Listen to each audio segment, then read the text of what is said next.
In this final example, we see an important extension of Anna's problem. When making decisions, we always compare the costs and the benefits at the margin of decision. In economics, we call this thinking on the margin. And throughout this class, you'll be calculating lots of different marginal benefits and marginal costs. So this is something that you'll get to ponder all semester. But we'll start here with a simple decision in consumer choice, deciding how much pizza to eat. Here, of course, we compare the additional happiness or utility that we get from each slice of pizza to the additional cost that we incur in purchasing pizza. So here we'll think about the cost simply as the price and focus on calculating the marginal utility, or the utility gained from consuming each additional slice or unit more generically.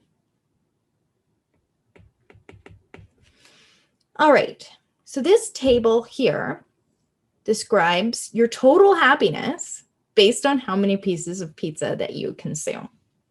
So if you consume no pizza, you get no happiness. If you consume 4 slices of pizza, you have $6 of happiness. Each slice of pizza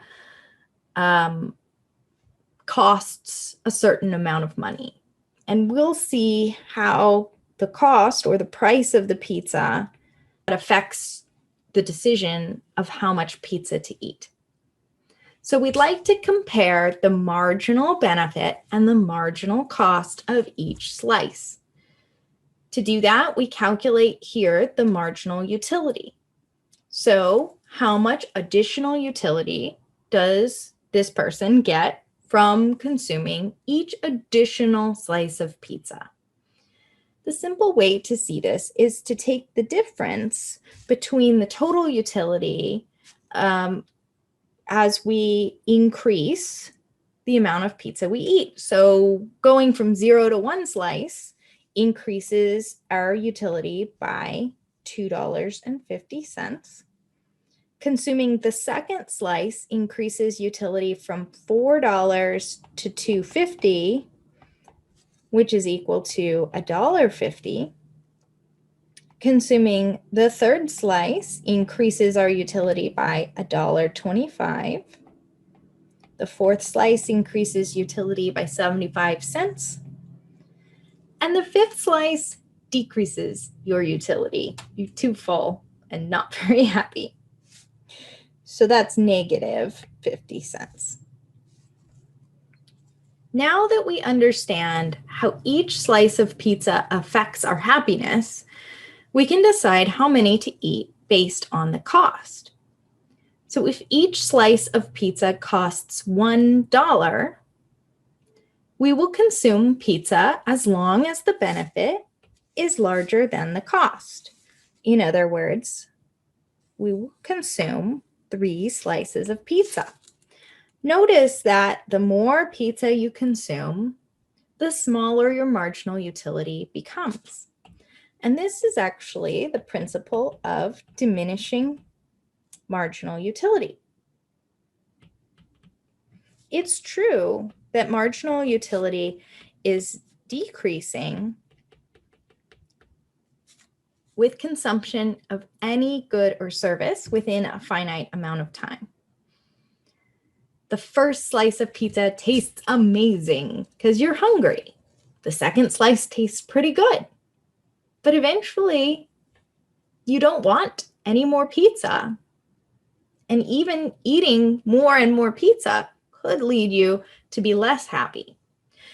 So here, what you see is we consume only so long as the marginal utility is higher than the price. And if the price is $1, that means that we eat 3 slices of pizza. All right, let's practice. Now you go ahead and think about how much pizza this person should eat if the price of pizza is $2. Got it? Now, the price of pizza is only smaller than the benefit for the first slice.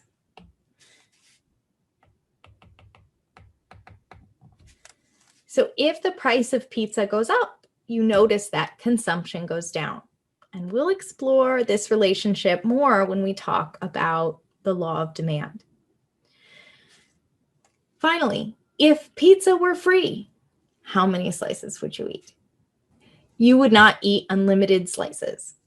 You would eat 4 slices of pizza because that 5th slice of pizza gives you disutility. That 5th slice of pizza gives you disutility. Does that mean you would never eat the 5th slice of pizza? No, you would eat it if someone paid you more than 50 cents to do so. I know it doesn't happen very often, but I can imagine some bets that might lead to that situation.